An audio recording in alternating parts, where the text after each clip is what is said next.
Dardar, c'est une émission dont je n'ai pas eu l'idée, mais elle était toute simple, d'ailleurs, je regrette de ne pas l'avoir eue, c'est-à-dire de parler toutes les semaines d'un tableau en 1 minute 15. C'est moi qui prépare Dardar, dans le sens où c'est moi qui écris les textes et c'est moi qui les dis. Mais ma sœur Marie-Isabelle a écrit une première version du texte avant que j'attaque la deuxième et la dernière. D'autres que Marie-Isabelle, Nathalie Kugel par exemple, qui a eu l'idée de Dardar, cherche les œuvres que l'on pourrait traiter dans Dardar, parce qu'on ne peut pas traiter n'importe quelle œuvre dans Dardar. Il faut qu'elle soit dans un musée d'abord, et puis surtout il faut un angle, il faut une idée. En 1 minute 15, vous ne pouvez pas raconter toute une œuvre, encore moins toute la vie d'un artiste. Il vous faut une bonne accroche, quelques rebondissements et une chute. Et tout ça, il faut que ça tienne en 1 minute 15, et il faut que ce soit intéressant même pour des gens qui ne s'intéressent pas à l'art. Moi, je m'intéresse à l'art en général. Évidemment, je m'intéresse à la peinture depuis 1985, très exactement, parce que j'étais tombé amoureux d'une fille qui parlait tout le temps de peinture. Je suis allé dans les musées, j'avais beaucoup de temps à l'époque. J'ai noté les peintres que j'aimais, j'ai été chercher des livres sur ces peintres, etc., etc. J'ai lu Élie Faure, ça reste un grand souvenir. C'est non seulement un grand historien d'art, mais surtout un merveilleux écrivain. Puis après, assez vite, je me suis rendu compte qu'en fait, cette fille n'y connaissait absolument rien et qu'elle répétait ce qu'elle avait lu dans l'IB. Non, je peux pas dire que je sois un connaisseur. Qu'est-ce que ça veut dire un connaisseur? Moi, je suis un amateur.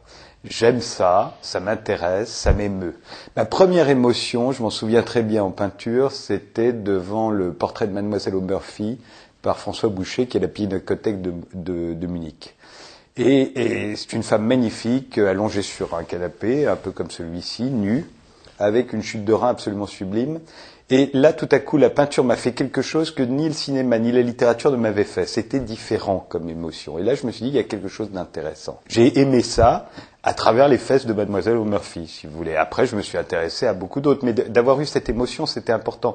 Après, j'ai acheté de la peinture. J'ai eu envie d'avoir de la peinture à moi. Mais de vivre simplement avec de la peinture sous les yeux. Ah, ça fait partie vraiment de mon quotidien. J'ai eu un temps où je dépensais à peu près 10% de mes revenus passaient dans l'achat de peinture. J'aime vivre avec de la peinture sur les murs. Le premier tableau que j'ai acheté, c'est le portrait d'une femme azérie, par un peintre azéri. Et j'ai vu ce tableau à Istanbul, dans une galerie. Et je suis tombé en arrêt devant cette peinture. Et j'ai eu envie de la voir. Mais comme on a envie d'avoir une femme, en fait. Moi, j'ai un rapport à la peinture qui est un peu du même ordre que celui que je peux avoir avec les femmes. C'est-à-dire que j'ai eu envie de vivre avec cette femme. Alors, je ne savais pas pour combien de temps, mais je savais qu'il fallait qu'il se passe quelque chose entre nous. Il n'y a jamais eu de lassitude de ma part, de sa part à elle peut-être, mais il n'y a jamais eu de lassitude de ma part. À chaque fois que je croise son regard, je suis toujours aussi ému. J'ai jamais revendu aucune toile. J'en ai pas le goût. Je ne suis pas un vrai collectionneur qui vend des toiles pour pouvoir en acheter une autre. Donc il m'arrive, la plupart du temps, j'ai beaucoup plus de tableaux que je n'ai de murs. La plupart du temps, je les range, je les ressors, j'en mets une autre à la place de celle qui était là, mais j'ai jamais eu l'idée de les revendre. Il m'est arrivé d'en donner. C'est surtout la femme que j'aime qui m'a offert beaucoup de tableaux, plus que je ne lui en ai acheté moi, je crois. Mais elle aussi avait ses tableaux, elle aussi aime beaucoup la peinture. C'est un peu une bagarre parfois, parce qu'il y a des tableaux que j'adore, qu'elle n'aime pas et qu'elle ne veut pas voir sur les murs, parce qu'on vit ensemble. Donc elles vont dans mon bureau, il y a des astuces comme ça, vous les cachez à son regard pour continuer de la voir sous le vôtre. Il y a certains tableaux que j'ai achetés pour mon fils. Il a passé toute son enfance avec, sur ses murs, des François Boiron, ou des Marc Goldstein. Il y a une partie de football peint par Marc Goldstein qui est toujours dans sa chambre.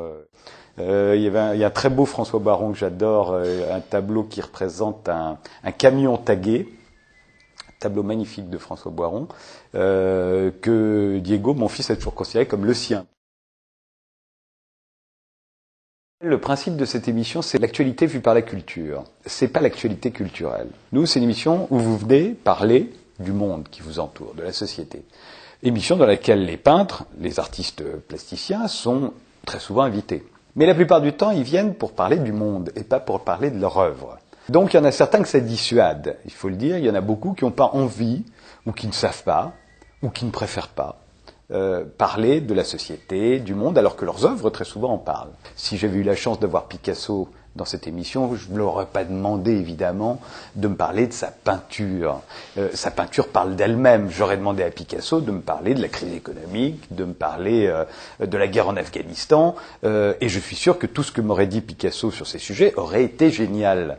Évidemment, puisque Picasso est un génie, tout ce qu'il nous dit est génial, tout ce qu'il nous dit est intéressant, et tout ce qu'il nous dit nous éclaire sur sa peinture, comme sa peinture, parce qu'elle est géniale, nous éclaire sur le monde. Voilà, ça c'est ma façon de voir l'art et pourquoi il est intéressant. L'art sublime la réalité, donc il nous éclaire sur elle. Dans Ce soir ou jamais, il est plus difficile de rester aussi longtemps sur l'œuvre alors qu'on est en train de parler d'autre chose. Mais on le fait.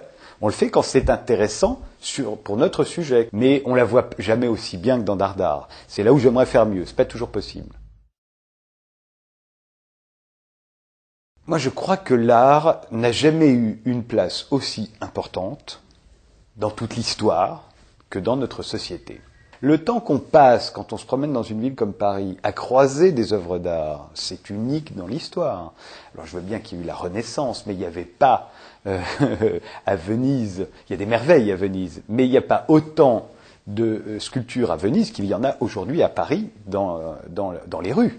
C'est absolument vertigineux. Le problème, c'est qu'évidemment, à Venise, il ne reste que des choses magnifiques. À Paris, on peut se dire, pas sûr. À Paris, toutes les sculptures que je croise dans la rue sont pas forcément formidables. Peut-être qu'on s'apercevra dans 100 ans, 200 ans, 300 ans qu'elles étaient toutes géniales. Peut-être pas. On pourrait dire que l'art prend une place énorme dans la société, mais en réalité non. Ce qui prend une part énorme dans la société, c'est la culture. Et la culture, c'est l'air du temps. Les livres, les 600 livres qui sont sortis à la rentrée en France, évidemment, dans 50 ans, même dans 10 ans, dans 20 ans, il en restera peut-être un, peut-être deux, pas plus.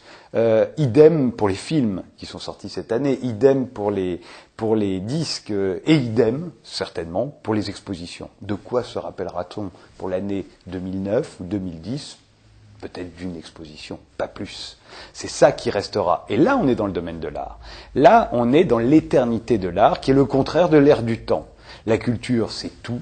Alors c'est très dur, on a l'impression qu'il ne se passe rien aujourd'hui. C'est normal, on est confronté à l'énormité de la culture, et aussi à sa médiocrité. Mais elle a toujours été médiocre à toutes les époques. Seuls ont survécu les génies. Alors évidemment, on a beau jeu de dire, oh là là, quand même, même dans les années 60, c'était beaucoup mieux. Ben oui, mais tout ce qui reste des années 60, c'était ce qui était intéressant. Et encore, le temps n'a pas fait tout son tri. Mais évidemment, quand on parle des années 20, du XVIIIe siècle, on a retenu que ce qui était formidable. On a oublié tout ce qui était merdique. Et il devait y avoir des trucs merdiques. Alors moi, au XVIIIe siècle, parce qu'il n'y avait pas de société de consommation comme il en existe une aujourd'hui, donc on produisait moins. Mais j'imagine qu'en 1930, ça devait être lamentable. Alors il y avait beaucoup de grands écrivains, mais si ça se trouve, il y a autant de grands écrivains aujourd'hui qu'en 1930. Le temps fera le tri. C'est sûr qu'aujourd'hui, on ne connaît des années 30 que les grands écrivains, on ne connaît que les grands cinéastes et les grands films. On pourrait croire qu'en 1937, la France entière se pressait dans les cinémas pour aller voir La Grande Illusion de Jean Renoir, quel chef-d'œuvre. Mais pas du tout, personne n'est allé voir La Grande Illusion. Ils sont tous allés voir La Bataille avec Victor Franssen, un navet que plus personne n'a jamais revu aujourd'hui. Toujours est-il que, en général, ce ne sont pas les chefs-d'œuvre, ce ne sont pas les œuvres éternelles, ce n'est pas le grand art et c'est certainement pas les génies qui attirent le plus de monde au moment où ça sort. Un génie a toujours de l'avance sur le reste de la population, c'est ce qui fait qu'il est un génie, et donc forcément, au moment où ça sort, c'est très très rare que ce soit compris. C'est pas tellement la question de savoir si j'aimerais que tel ou tel reste dans l'avenir. C'est le fait qu'il y en a que j'aime énormément et dont je me dis, je pense que celui-ci, il restera. Je pense que Barcello est un grand peintre d'aujourd'hui. L'avenir dira si j'ai raison ou si j'ai tort et ça n'a pas beaucoup d'importance. J'aime énormément François Boiron, je trouve un grand peintre. Il y en a certainement d'autres. Damien Hirst est un artiste qui m'intéresse. Certainement pas. D'abord parce qu'aujourd'hui, l'art ne se contente plus d'être occidental, il est mondial. Maintenant, Paris est quand même la capitale, me semble-t-il, des antiquités, ça c'est sûr. Et peut-être que Paris est en train de devenir la capitale mondiale du design. Non pas que on est les meilleurs designers, on en a beaucoup de très bons, mais parce que c'est là que ça se passe. Et d'ailleurs, on le voit bien à la FIAC, avec les galeries qui vendent du design, qui commencent à prendre tellement de place, trop de place, que les galeries qui vendent de la peinture, ou de la sculpture, ou des installations, tendent à vouloir les repousser parce que tout à coup, les collectionneurs, ceux qui sont dans les allées de la FIAC avec de l'argent, ils se disent à un moment, je vais peut-être plutôt acheter du design, qui est plus intéressant, parce qu'il y a des œuvres plus intéressantes à Paris que des œuvres plastiques ou picturales qui peuvent sembler moins intéressantes. En tout cas, je parle de celles qui sont exposées à la FIAC.